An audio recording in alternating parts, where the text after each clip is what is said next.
Okay. This is from August the 3rd, 2022. Now, does it mean... I'm not sure, because there's a lot of 2021 dates in this, so I don't know if this was just... It says for immediate release, so I don't know... We are here with the DEA. Maybe somebody else might know that. Perhaps you can let me know what that date means. But the fact that it says for immediate release, I don't know. Okay. So, anywho, Idaho man sentenced to more than 10 years for possession with intent to distribute meth, heroin, cocaine, and fentanyl. So, just to let you know, because I found this somewhat confusing when I read it, it sounded like a wilder Idaho man, and I was thinking, who's he wilder than? A Washington man? But Wilder is a place in Idaho which is west of Boise. Because otherwise, because after that, I was thinking this person was called A. Wilder, like Alan Wilder or something. And then later on I read and it dawns on me, okay, Wilder's a place. For all those who live around those parts, you already know this. So just ignore moi. So a Wilder Idaho man, still funny though, was sentenced to 124 months. Why do they need to put it in months? Come on, it's 10 years. In federal prison for possession with intent to distribute meth, heroin, cocaine, and fentanyl. According to court records, JDC, James Donovan Connor, a unusual spelling of Connor, unless it's Conor, a 44, for 44 years. You'd have thought he'd have grown out of it by then, but not if you're making a lot of money, I guess. Of Wilder, so this place west of Boise, sold another person, an unnamed person, 1 pound of methamphetamine, probably a CI, in exchange for $3,000 in January 2021. 3 months later, law enforcement officers learned that Connor was distributing controlled substances from a residence in Caldwell, Idaho. Law enforcement officers executed a search of the residence and found 25 pounds of meth, 1.5 pounds of heroin, 1 pound of coke, 2 grams of psilocybin, otherwise known as mushrooms, and several thousand fentanyl pills. Law enforcement officers also found tools commonly used by drug traffickers to repackage their controlled substances for sale, such as scales and baggies. In addition to the seized controlled substances, law enforcement officers also seized over $10,000 in illicit drug proceeds and a Jag Model XF used to transport controlled substances. I can't imagine them dealing it in a Jag. It's a bit conspicuous. Connor has a criminal history spanning over 30 years, with prior state convictions for aggravated assault, robbery, theft, injury to child, possession of a controlled substance, unlawful possession of a firearm, and witness intimidation. U.S. District Judge Scott W. Skavdal from the District of Wyoming, sitting by designation, also ordered Connor, so not by choice. I don't want to be here, but as I am, I'll order you to 10 years. I'll just carry on reading. Also ordered Connor to serve 5 years of supervised release following his prison sentence. Supervised release. Connor pled guilty to the charge on November the 3rd, 2021, which is why I'm wondering about this August 2022 date. Maybe it was just put on this website then, and it was before it was, I don't know. US Attorney Josh Hurwitz of the District of Idaho made the announcement and commended the cooperative efforts of the DEA, Nampa Police, Meridian Police, Canyon County Sheriff's Office, Idaho Department of Corrections, Probation and Parole, and the City County Narcotics Unit, which led to the charges.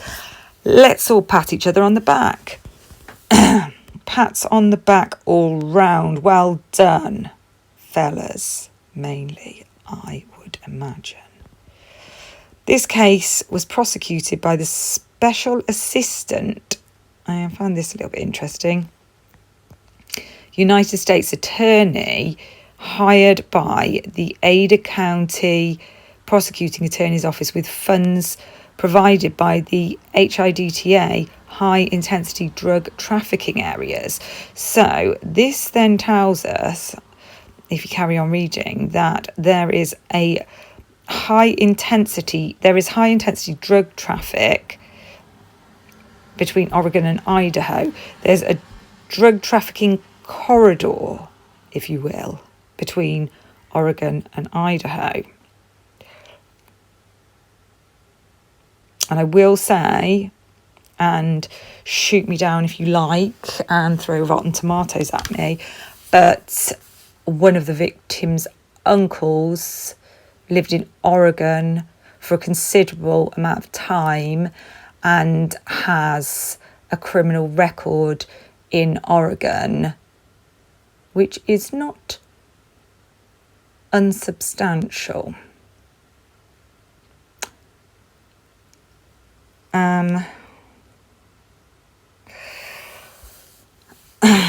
Whether that is related or unrelated, I do not know, and I may never know, and none of us may ever know. I don't know. I'm merely providing information, and unfortunately I cannot put receipts, as they're called these days. People used to say source, ? Now they say receipts, ? But I can't put receipts. I do love to put receipts, but I can't because YouTube would just take it down straight away, and I would be battered by everybody for revealing something about, victim blaming. But it's not victim blaming, because I know the family are obviously victims in all this, but the victims themselves, when we boil it down to the bare bones of the matter, the victims are 4 people, and whoever everybody else may be victims by proxy, but the actual victims are these 4 people. And if I'm not saying the uncle, but let's just say this as a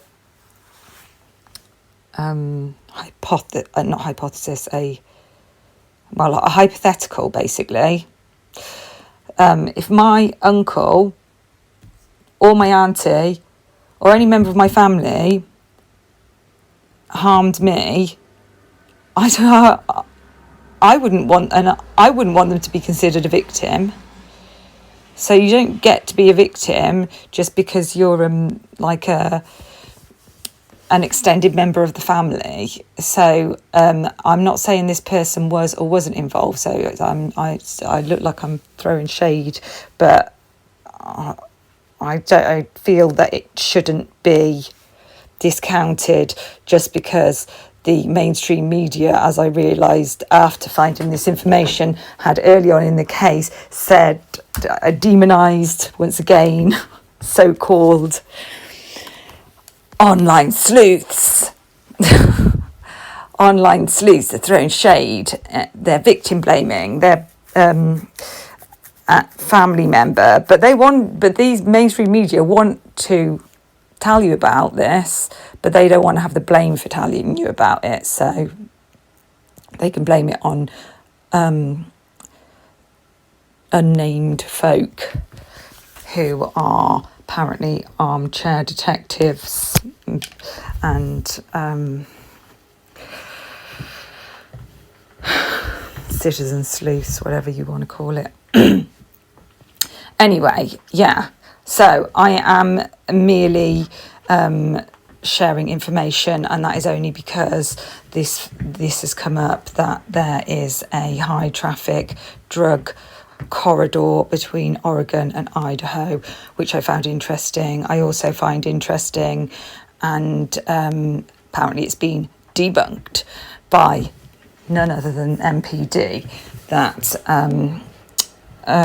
the Eugene, Oregon vehicle was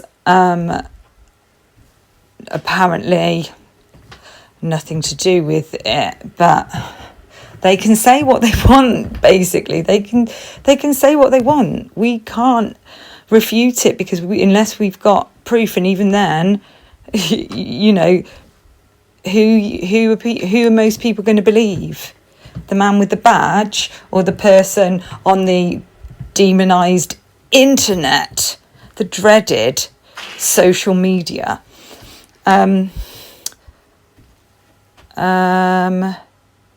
Just briefly thought of something else that I wanted to say.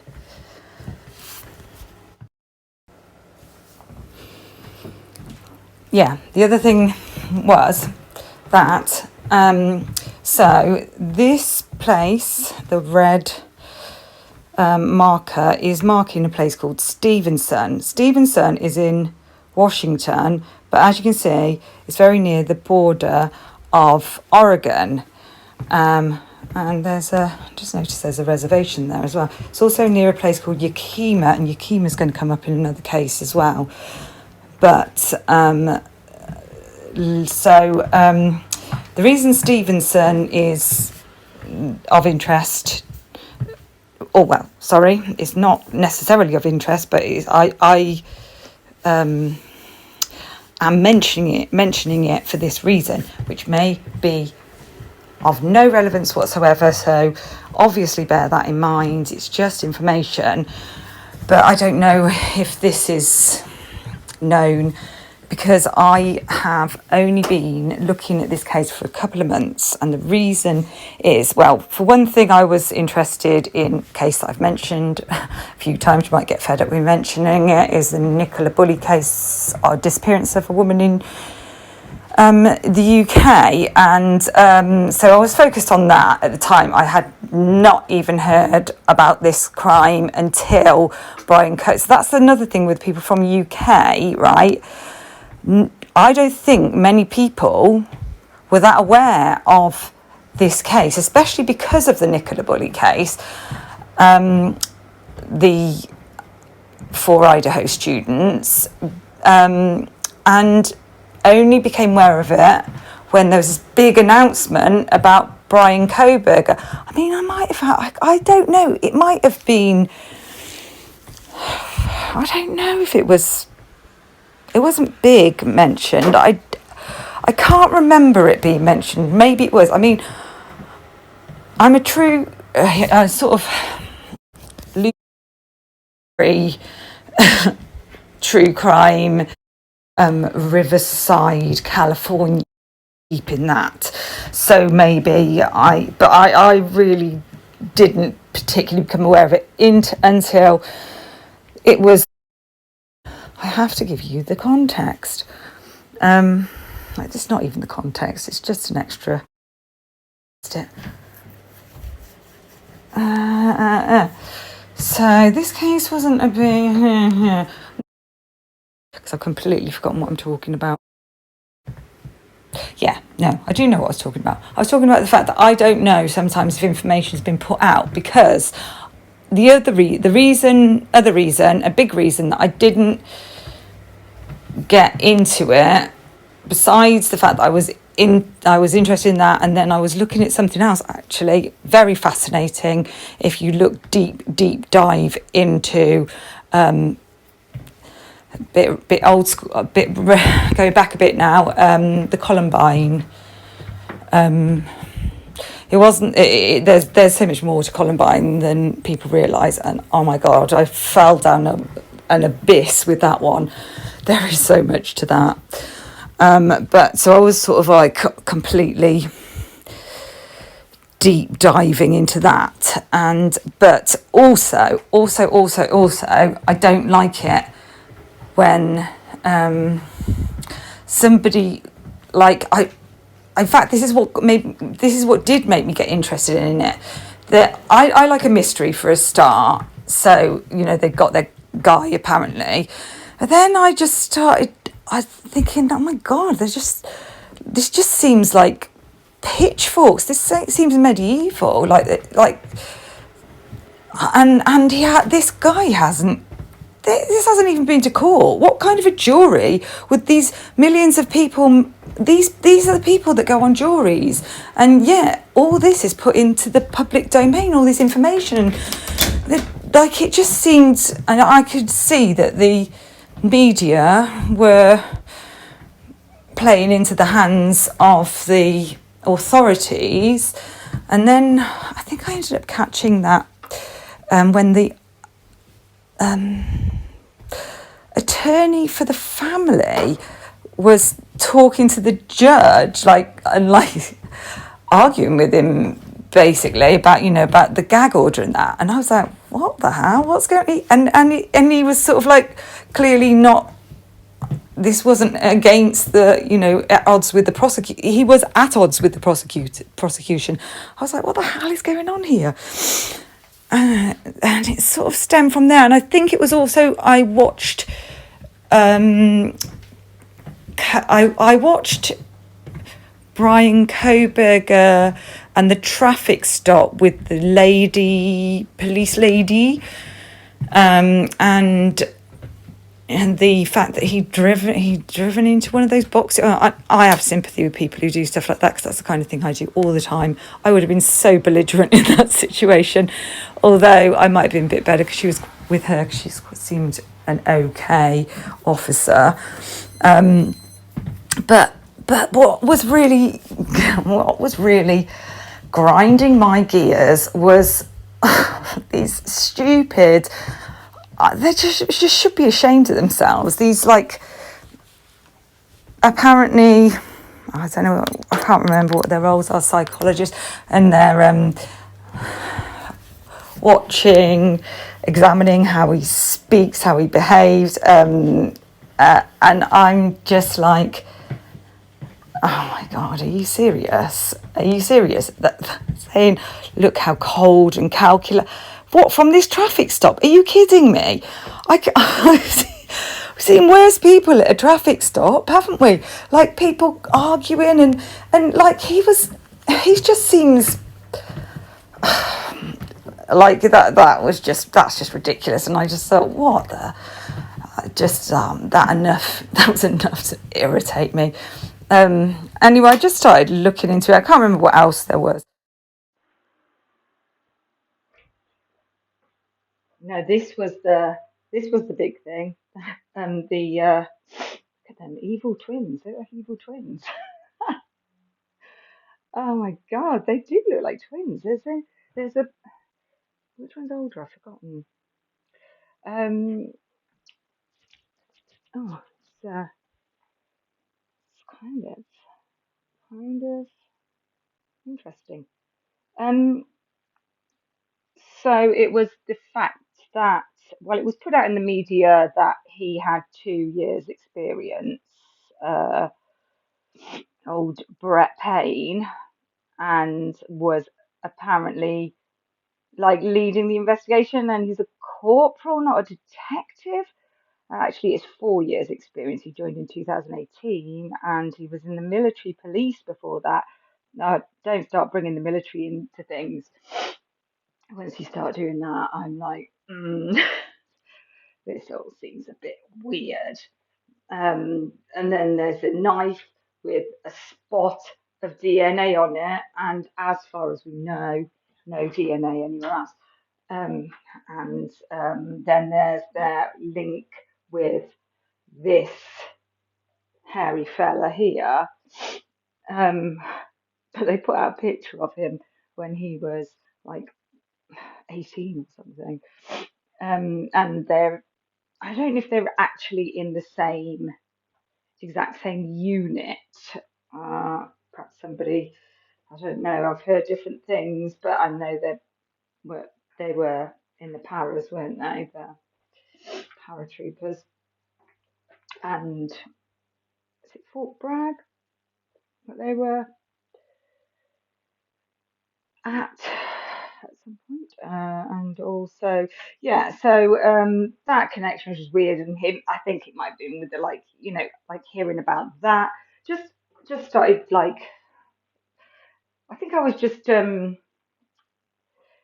needing to move on to something else, and I thought, oh, I'll have a little look at this, and I like things are coming up, and I'm like, this seems weird, and then came across Reddit subreddit and realised that not everybody is convinced, and that there seems to be strange stuff. Yeah. Else there was. But anyway, it was only a couple of months ago. So my point being that I've taken a long time to get to this point, that I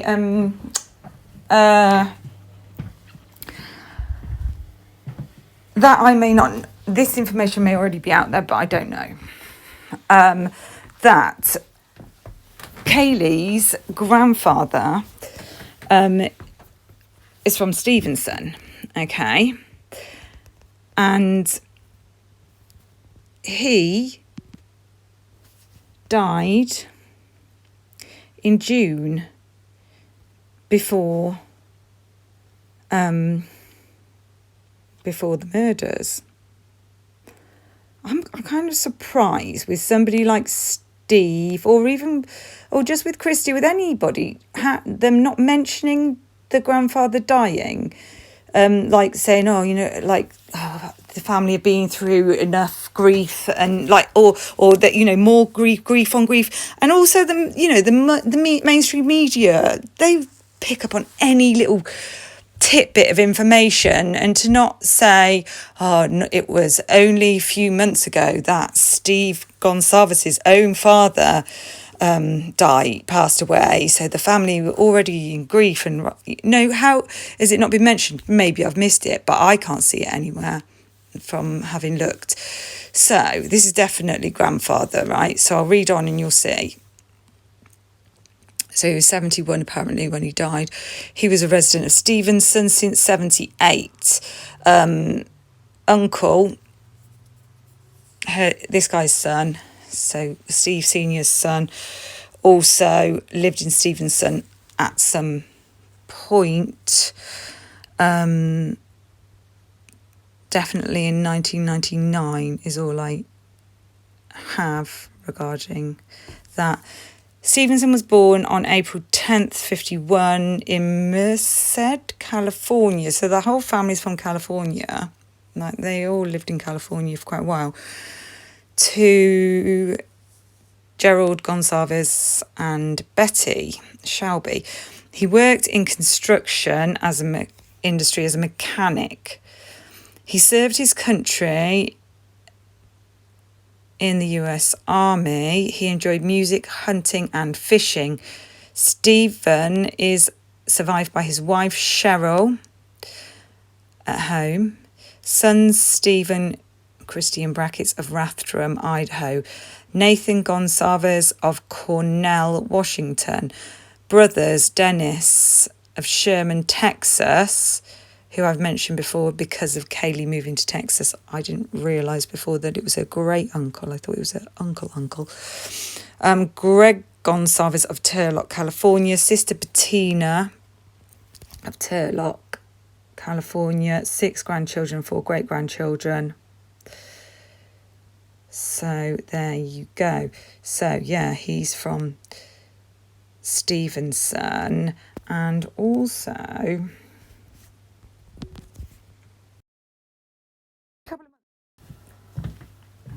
I'm going to slip this one in here.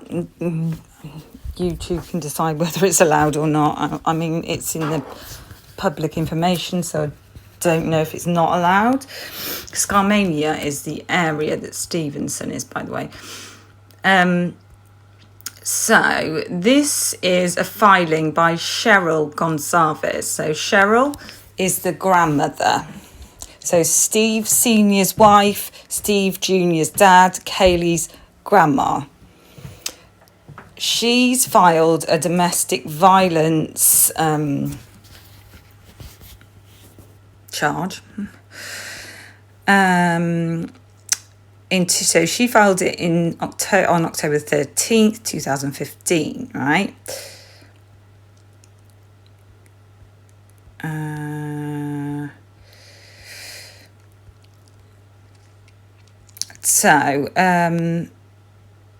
Order denying motion. So the motion was denied. Denial of order for domestic violence protection. Okay? Keep listening. Don't jump to conclusions. Okay. Temporary order of protection. So, case resolution dismissal without trial.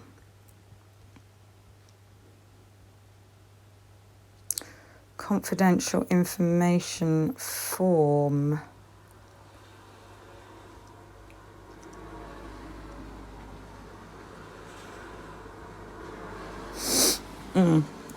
This isn't the full. Sorry, it was there. I missed it. I should make you aware that I have ADHD. I've maybe said this before. See, I can't remember.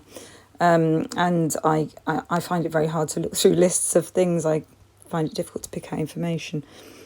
So you probably picked that out while I was scrolling. So the petitioner was actually Steve Senior and also Cheryl, and the respondent was Nathan. It says Daniels. It's Daniel Gonsalves.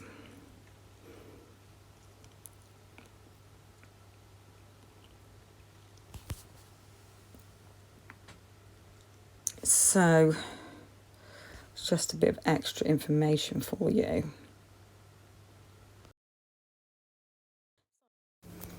And just to reiterate, this is not necessarily related to anything. It's just information.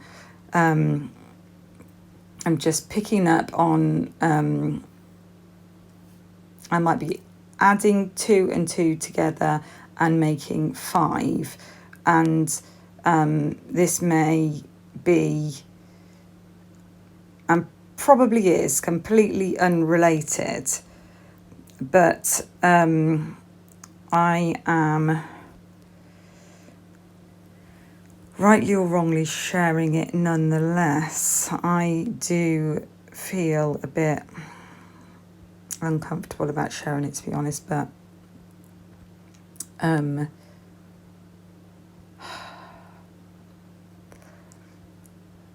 know it, and it's hard not to.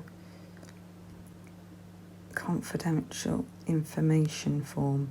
It's hard not to pass on what you know, and as I don't have a massive audience, I don't feel like I'm telling this to the whole world. I'm probably only telling it to 20 people, so, and they might already know anyway. So there we go.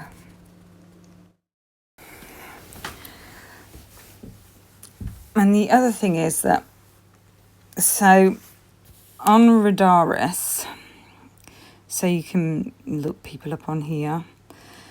And obviously this is Steve Senior, age 71, Stevenson, Washington. And that name, John Lukens, that's Lukens is like maiden name, I think, of Christie. I think Lukens is her grandpa on the other side. I don't think John Lukens is her grandpa, and I don't know why he's mentioned on the other grandpas. So these are definitely not necessarily people who live with, but they mention on this, they'll come up with people that these people are associated with. And I don't know who Richard Ullman is, but there's somebody called Sir Trowell Robinson who came up on here. And Sir Trowell Robinson, when you look his name up, he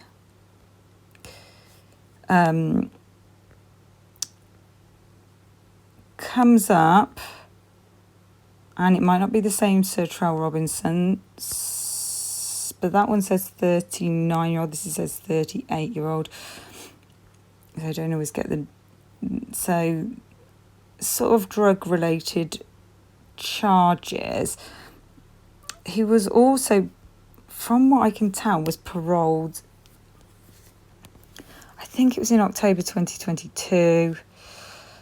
So this is what kind of sort of like led me into being interested. And he has 18 addresses, this guy, but I cannot find actually an address for Stevenson. So it's possible it's a different guy, but I can't find anything for the other. If it is a different guy, I can only find it for this Sir Trowell Robinson. And he's also known as Jarrell D. Robinson. And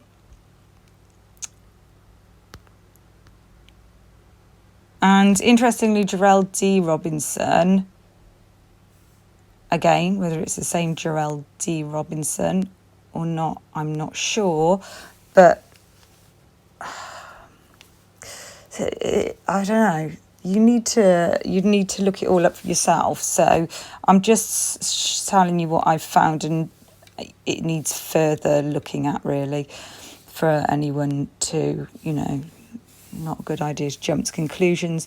But it seems to be this Jarrell D. Robinson worked for a variety of universities in the IT department. But I don't know if it's the same person or not. So that's just a bit of extra information that kind of needs somebody to look a bit sort of further into it. And if you're in the US of A, you will probably have more access to information than I have. So he's definitely got a Boise address, this guy, by the way. Whether it's the same Sir Trowell Robinson or not, I don't know. So the possibility is that, especially because it says about domestic violence on that maybe, speculating obviously, that this guy, we know that Nathan Gonsalves has drug-related convictions, and this guy has drug-related convictions. And it's a possibility, because this guy is so much younger than Steve Senior, it's a possibility that he's only popped up on Steve Senior's information, perhaps because of Nathan having lived at their address. Or even, I don't know if Steve Senior's would be, I don't know if his information would be connected if he hadn't lived at Steve Jr.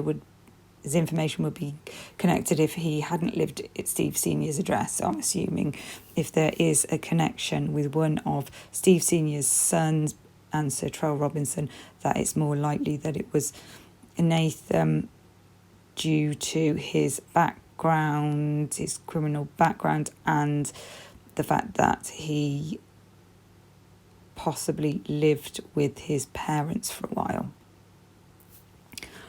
Especially as, if I've got the right Nathan Gonsalves, he was also homeless for a while, I think. But again, don't take my word for it. Double check and have a look and see what you think. So this is just what I've found with the limited information that is available to me. And again, I reiterate that this is merely speculation and may be completely unrelated.